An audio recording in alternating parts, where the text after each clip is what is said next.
Wesh, c'est Losertel. Aujourd'hui on se retrouve pour une nouvelle vidéo et je vais vous raconter un truc de ouf, un truc de malade. L'été dernier, je suis parti au Canada pour les études et mon départ il s'est pas vraiment passé comme prévu. Pour vous mettre dans le contexte, quand on part au Canada, on a besoin de deux papiers. Le premier est le CAQ, qui est le certificat d'admission au Québec, et le deuxième est le permis d'études. Donc en gros, on va dire que ça fait 6 semaines de délai pour avoir tous ces papiers. Sauf que les résultats du bac ont été le 6 juillet, il me semble, 7 juillet. Donc je l'ai eu, j'ai lancé mes papiers. Sauf que moi, je devais partir le 2 août au Canada pour mon camp de foot qui dure 3 semaines avant la rentrée. Donc en gros, jusqu'à la rentrée qui était le 21 août, ça me donnait 7 semaines de délai, donc j'avais le temps de recevoir mes papiers, mais je devais y aller avant pour le foot. Donc quelques jours avant mon départ, j'en ai parlé avec quelques personnes qui eux aussi étaient partis pour le foot, et qui m'ont dit que eux ils avaient passé la douane tout simplement en expliquant que voilà, qu'ils avaient pas encore leurs papiers, mais qu'ils allaient les recevoir et qu'ils feraient le tour du poteau. C'est un truc connu quand on va au Canada, c'est-à-dire qu'on passe sans les papiers quand on a du foot ou quoi, avant les études, et dès qu'on a le papier, hop, on retourne à la frontière américaine, on se fait un visa et puis voilà. Du coup j'ai pris l'avion le 2 août, super heureux, tout content, on a fait des petits Snapchats et tout. Là était ma première erreur de faire des Snapchats où on part au Canada, mais j'ai fait pas mal d'erreurs à ce moment-là qui ont pourri mon karma je pense. Déjà à l'aéroport, à ma famille j'ai dit oh mais vous inquiétez pas, on se revoit bientôt. C'était le cas de le dire, on se revoyait bientôt, et après voilà les petits Snapchats, ça a peut-être pas équilibré mon karma. Et donc je suis parti, je fais mes 8 heures d'avion, c'était super long. J'arrive à l'aéroport de Montréal Trudeau, hop, on descend de l'avion, on marche dans un couloir, hop, on arrive à un endroit où là, il y a genre des escalators, des escaliers, on descend, et là, il y a toutes les douanes. Donc on est répartis par pays, genre passeport européen, passeport américain et tout. Le petit Léo il se balade, hop, il va dans la petite file, le passeport européen. J'arrive, en gros, il fallait qu'on remplisse une fiche dans l'avion, une fiche de déclaration de douane. Et là, j'ai été vraiment con. Je reconnais, hein, j'étais pas très intelligent. Je me suis dit, vu que je viens pas encore pour les cours, je viens d'abord pour le camp de foot, j'ai pas encore le droit pour les cours, est-ce que je dois dire que je viens quand même pour les cours ou pas? Et je me suis dit, bah Léo,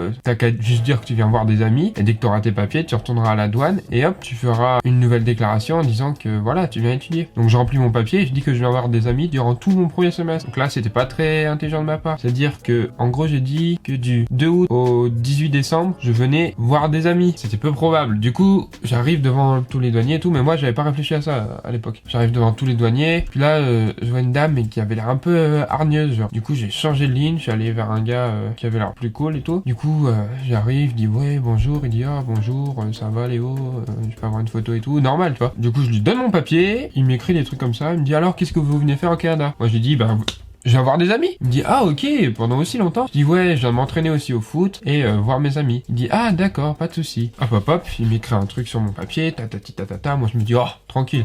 Il me dit pour votre visa, passez au bureau numéro 1, machin des visas derrière. Je dis ok, pas de souci. Je reprends mon papier, bonne journée, à la revoyure, une photo pour son enfant, un petit autographe. Je passe, je vais pour le bureau numéro 1. J'arrive et là, je sens que l'ambiance est plus tendue dans ce bureau. Ça gueule un peu, c'est compliqué. Du coup, en gros, il y avait plein de bureaux de douaniers et puis il y avait genre une salle d'attente devant. J'arrive moi dans une petite file, il y a un mec qui vient me voir, qui me dit ouais ton papier qui t'a signé le douanier. Je lui donne, il me dit ok, tiens, il me donne un petit numéro, hop, va t'asseoir, on va t'appeler. Je vais m'asseoir, j'attends une dizaine, quinzaine de minutes, vingtaine de minutes, une demi-heure, on m'appelle toujours pas. Puis au bout d'un moment on m'appelle Monsieur Sartil. Déjà là, Monsieur Sartil ou Monsieur Sartel me suis dit ouais. J'arrive devant le monsieur qui était genre le cliché du flic américain, genre petite moustache, un peu grassouillé bien sur lui. Voilà, vous voyez ce mec là quoi, un vrai cliché. Donc j'arrive, il me dit bonjour, je lui dis salut, ça va, la famille, bismillah. Il me dit ouais tranquille, la baisse, normal, les formules de politesse. Et là il me dit alors qu'est-ce que vous venez faire au Canada? Je lui dis ben je viens voir des amis. Il me dit pendant 4 mois? Je dis oui. Il me dit ah c'est bizarre, sur mon écran ça dit que vous avez fait une demande de permis d'études. Eh ben oui, le Léo, il est con. On est en 2018, on a internet. Enfin, on était en 2017, mais on avait déjà internet. On sait que si on fait une demande en ligne, eh ben, il le voit. Il travaille pour le gouvernement canadien. Du coup, là, moi, dans ma petite tête fragile, j'ai dit, oula, il faut que je lui dise la vérité, sinon je vais me faire cassé la gueule.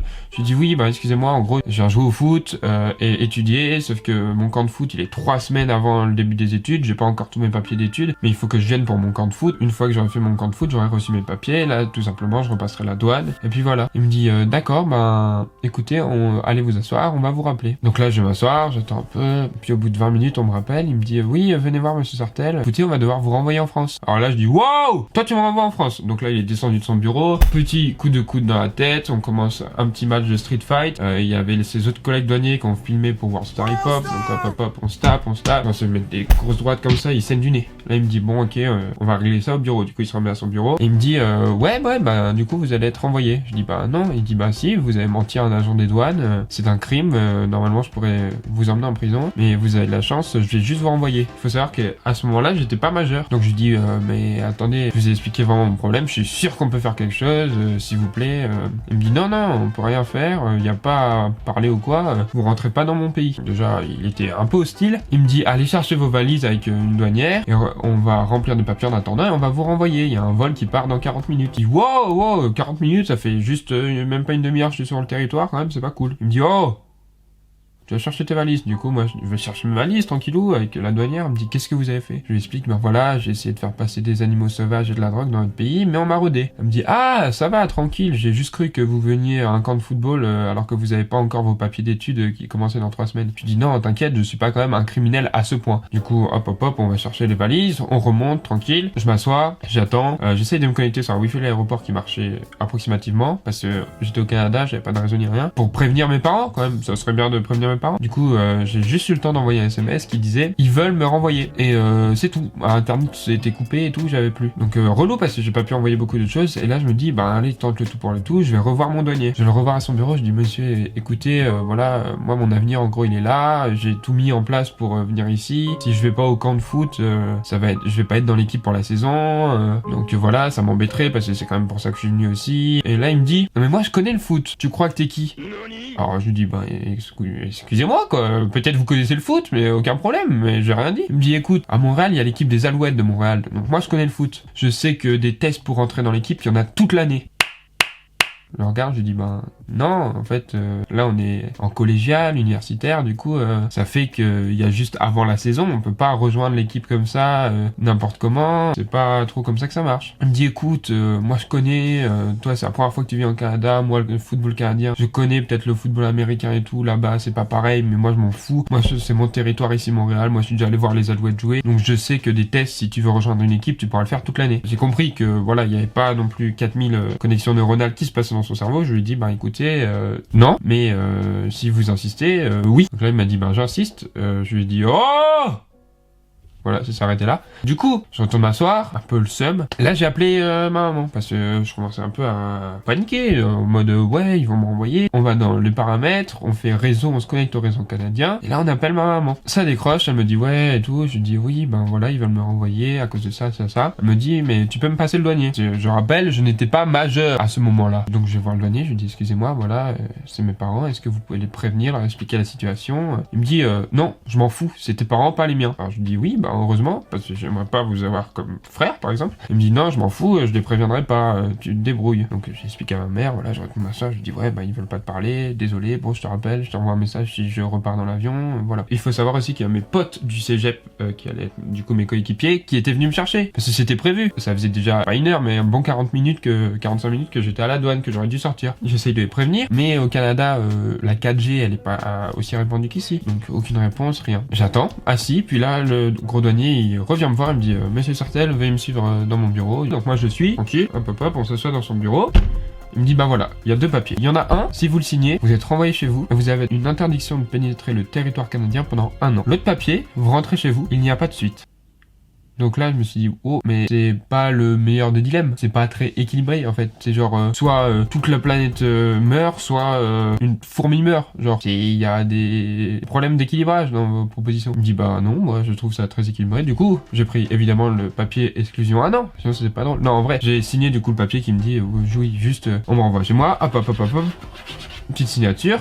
Et là, il me dit, bah voilà, prenez vos valises, il y a un douanier qui va vous raccompagner. Du coup, je dis, ah, maintenant, genre, direct. Du coup, ça faisait 45 minutes que j'étais, allez, 50 minutes à ce moment-là, que j'étais sur le territoire canadien. Je reprends mes valises, hop, je repasse un contrôle de sécurité, ils me disent hop, ils me prennent ma caméra, ils la fouillent parce qu'ils pensaient que j'avais caché la drogue dans ma caméra. Heureusement, ils l'ont pas trouvé. Puis là, je remonte dans l'avion et je m'assois. Et là, je me rends compte que, du coup, ils m'ont envoyé. Et que voilà, c'était fait, quoi. Du coup, j'étais un peu pas très bien, on va dire. Puis du coup, l'hôtesse, elle voyait que j'étais pas bien, elle m'a dit ouais, est-ce que ça va et tout. Je dis ah, you know, it's hard. Ils m'ont envoyé, you know. Et elle me dit ah merde, elle parlait pas français, elle me dit ah ok, je comprends. Sauf que elle m'avait dit bah attends, suis-moi 2 secondes. Donc là, on va en première. Là, je me dis c'est le moment de gratter. Au moins, quitte à rentrer chez moi, je rentre en première classe, tranquille, dans un petit siège qui fait fiou fiou. Donc je commence à m'asseoir et tout, les larmes aux yeux. Elle m'apporte une bouteille d'eau, elle me dit tiens, raconte-moi alors. Donc j'explique, elle me dit ah ouais, mon mari aussi, il lui est arrivé quelque chose comme ça, ils l'ont renvoyé chez lui et tout. Là je me dis yes, je vais pouvoir gratter la place en première classe. J'étais assis sur un siège, elle me parlait, puis il y avait personne et tout, l'avion il allait décoller. Et là, à la dernière seconde, vraiment, 1 minute avant qu'il ferme les portes, il y a quelqu'un qui me dit oh excusez-moi,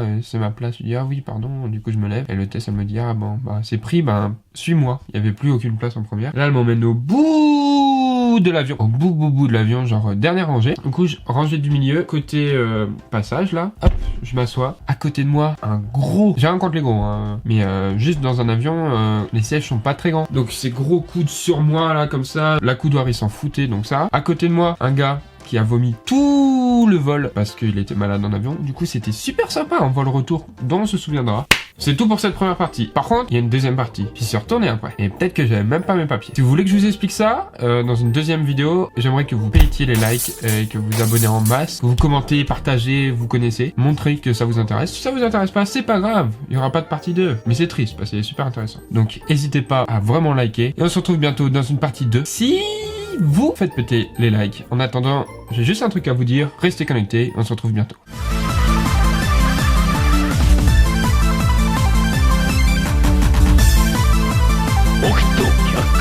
お前はもう死んでいる。何？